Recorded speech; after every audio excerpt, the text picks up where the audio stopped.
Gabundok na asin guys. Ayan. Kumukuha kami ngayon ng asin dito sa port para may bound kaming asin para sa ating huhulihing isda guys. Siya yung nagiging from preservatives natin or para ma-frozen na maganda yung ating hinuhuling mga tuna. Ayan, nilalagay yan sa ating brine water. Nahakot dito sa aming barko ngayon guys. Yung forklift na yan. So anytime by tomorrow or Wednesday kami ay balik na sa laot. Kaya in preparation kailangan kami makakuha ng asin dyan. Ayan, sa bundok yan. Nadalhin yan dito sa ating barko. Ayan, naglo-loading na sila dito ngayon eh. So after nga ng hangot, tulad na sinasabi ko, may mga activities kami na ginagawa dito tulad ng pagkuha ng asin, pagkuha ng mga requisition. Ayan guys, ito na ngayon.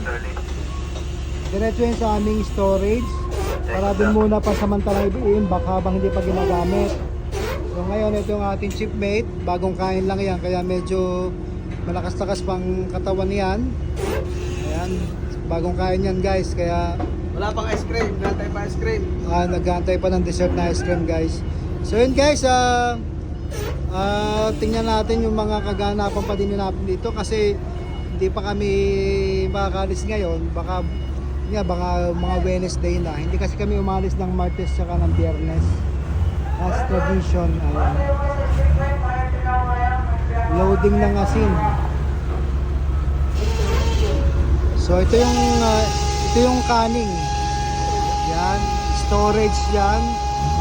Iniimbak din yung isda dyan sa kulay cream na bubong na yung building.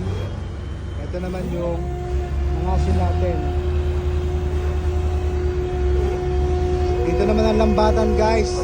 Pagka dyan nag-aayos ng lambat. Preparing na kami talaga.